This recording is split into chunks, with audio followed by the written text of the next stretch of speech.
Ating lubos na kilalanin ang Korean-American businessman na napabalitang karelasyon daw ngayon ni Liza Soberano at dating kasosyo sa negosyo ni James Reid.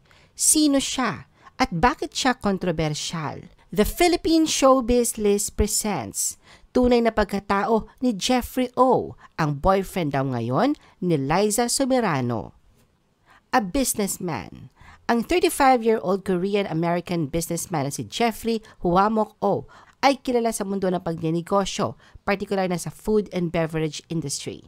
Katunayan siya ang CEO at founder ng Brooklyn Industries Group at co-founder ng Notorious Concepts kasama ang kanyang business partner na si James Thomas na nasa likod ng ilang Michelin-starred na restaurant sa New York. Itinatag nila ang West 32 batay sa karanasan ng mga Koreanong immigrant na lumaki sa Brooklyn. Ang dalawa na lifelong best friends ay nakaramdam ng pagiging imigrante sa Amerika sa karamihan ng kanilang buhay. Lumaki sila noong early 90s, isang panahon kung saan ang hip-hop ay hindi lamang genre, kundi isang paraan ng pamumuhay. Palaging sinusubukan nilang alalahanin ang kanilang mga pinagmulan at ipinagmamalaki ni Jeffrey ang Brooklyn Pride. Ang pangalang Notorious ng Notorious Concepts ay isang pagkilala rin sa isa sa kanilang mga paboritong rapper, si Biggie. Jeffrey as Careless Music CEO controversies. Bagamat kilala na si Jeffrey sa business industry, hindi kailan na mas naging matunog at nabigyan ng pansin ang kanyang pangalan sa showbiz world nang maging bahagi siya ng Careless Music. Ang Careless, na dati kilala bilang Careless Music Manila, ay isang record label na itinatag na James Reid at Brett Jackson noong 2017 sa pakikipagtulungan sa Viva Records. Ito ang naging daan para kay James na maging isang independent artist at ipagpatuloy ang kanyang sining bilang isang musikero. Noong 2019, naging ganap na independent ang Careless Music nang si Jeffrey ang humawak ng posisyon bilang Chief Executive Officer. Nanatili si James bilang presidente ng kumpanya habang si Brett naman ang naging A&R representative. Mula noon, nagkaroon ng ilang pagbabago sa line-up ng Careless kung saan kabilang sa nakuha ng talent management si Liza Soberano na pumirma ng kontrata noong June 2022. Sa pagiging CEO ng kumpanya, gumawa din ng ingay at kontrobersya ang pangalan ni Jeffrey. Unang nga riyan, ang banggaan nila ni OG Diaz na dating manager ni Liza dahil sa pasabog nito tungkol sa nangyari sa career ng aktres nung wala pa ito sa kanilang pamamahala. Matatandaan na noong March 2023, kontrobersyal ang naging pahayag ni Jeffrey sa isang press con na hindi umano natuloy ang audition ni Liza para sa Spider-Man Homecoming dahil sa pagkakatalo nito sa kontrata sa dating management ng Star Magic. Sabi pa ni Jeffrey, kung natuloy lang sana si Liza na gampanan ang karakter ng Mary Jane, ay paniguradong malaking tulong ito sa Philippine entertainment industry. Ang pahayag na ito ay mariin namang pinabulaanan ni OG at sinabi na hindi raw niya alam kung ano ang pinanggagalingan ng pahayag ni Jeffrey. Hinamon din ni OG itong ilabas ang ebidensya o resibong magpapatunay na may imbitasyon niyang natanggap si Liza mula sa Marvel. Pinabulaanan din niya ang sinabi ni Jeffrey na hindi pinayagan si Liza na mag-audition dahil sa kontrata niya sa kanyang home network. Anya, kung mayroon talagang imbitasyon, ay hindi nila ito palalampasin, lalo na't pangarap daw ni Liza na gumanap sa isang Hollywood movie. Sa huli, matapang na sinabi ni OG na wag questionin ng bagong management ni Liza ang pagmamanage nila sa aktres sa loob ng maraming taon. Maliban nga dito, isa pa sa matinding kontrobersyang kinaharap ni Jeffrey na siya naglagay sa alanganing posisyon at pangit na imahe ng Careless Music ay ang pagdakip sa kanya. Matatandaan na noong July 28, 2023, inaresto si Jeffrey ng mga immigration operatives sa poblasyon Makati matapos makatanggap ang Bureau of Immigration ng reklamo na wala di umanong visa at work permit ang mga minamay-ari nitong mga restaurant sa Pilipinas. Hindi rin niya naipakita ang mga dokumento at registration sa Securities and Exchange Commission ng hingi ng mga autoridad. Nariyan din ang napaulat na deportation case laban sa kanya. Ngunit nakalaya naman agad si Jeffrey noong August 4, 2023 matapos magbayad ng piyansa. Samantala, kaugnay ng pagkakaaresto ni Jeffrey, kumalat ang espekulasyon na isang araw ang ama ni James Reid na si Malcolm Reid sa nagreklamo. Ayon sa ulat, hindi daw nakarating kay James ang kaukulang pangako na perang ibibigay bilang partner. Kaya naman may haka-hakang si Malcolm mismo ang nagsumbong sa Bureau of Immigration tungkol sa illegal na pagnenegosyo ni Jeffrey sa Pilipinas na agad namang nilinaw ni James na walang kinalaman ang kanyang ama rito.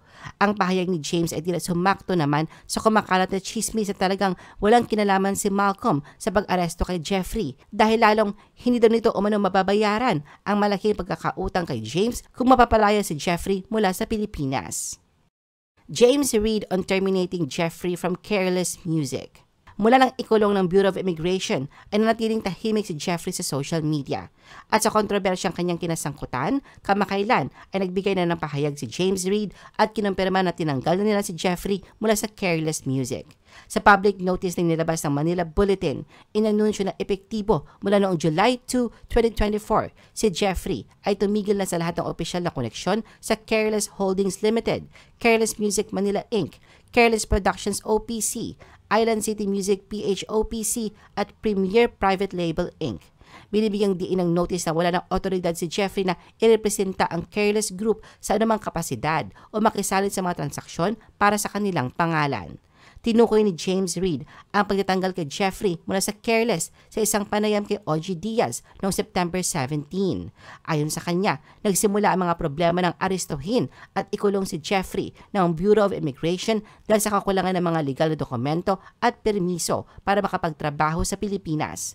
Dahil sa pangyayaring ito, humingi siya ng legal na payo at inirekomenda ng kanyang abogado na si Attorney Rodel de Guzman ang pagtanggal kay Jeffrey mula sa operasyon dahil sa mga kahina-hinalang pamamaraan sa negosyo, kakulangan sa mga permit at iba pa. Ayon pa kay James, nakipagtransaksyon sa iba't ibang kumpanya si Jeffrey gamit ang pangalan niya na sa kalaunan ay nagdulot sa kanya ng utang.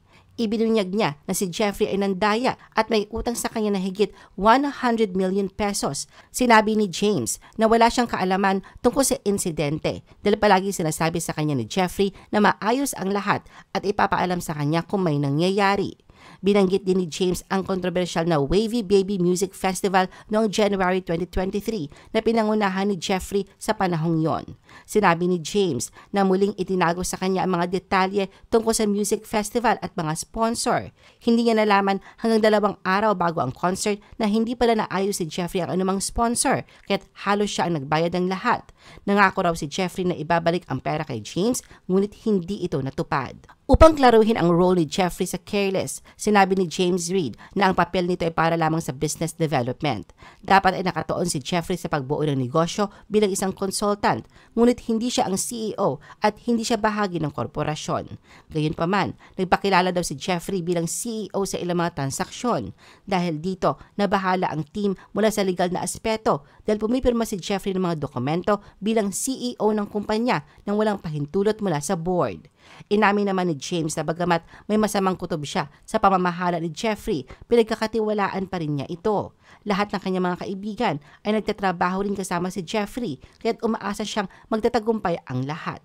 Ngunit ay lumabas ang mga issue na pagtanto ni James na mapanganib ito at kailangan ng protektahan ang kanyang sarili, ang mga artista, mga kaibigan at ang kumpanya. Samantala sa kabila ng kanyang mga nakaraang karanasan kay Jeffrey, sinabi ni James na siya at ang buong team ay napakasaya na wala na ito sa eksena at nagsisimula ng magkaroon ng kabuluhan ang mga bagay. Kaugnay ng susunod nilang hakbang, sinabi ng abogado ni James na hindi pa natatapos ang kanilang pag-audit sa kumpanya at patuloy pa rin nilang tinutuklas ang iba pang kahina-hinalang pamamaraan ng negosyo ni Jeffrey at binanggit ang posibilidad na pagsasampa ng kaso rito. Kung lalapit daw si Jeffrey, mas mainam nila na mag-meeting sila upang maayos ang lahat ng mga issue. Sa parehong panayam, sinabi din ni James na personal na desisyon ni Liza ang umalis sa talent agency at tinukoy ang kanilang magkaibang career paths. Sa halip na pigilan si Liza na naig daw kay James ang pagtitiwala niya kay Liza na gagawin nito ang lahat para maabot ang mga pangarap. Pinuri niya ang creativity, ambition at pagiging business-minded ni Liza na nagpapasaya sa kanya na magtrabaho kasama ito. Samantala sa kontrobersyang kinakaharap ngayon ni Jeffrey, kasabay naman ito ang pag-uugnay sa kanila ni Liza na di umano'y magkarelasyon sila. Katunayan, sa naturang panayam, makahulugan ang binatawang salita ni OG Diaz na gano'n naman si Liza pag nagmahal.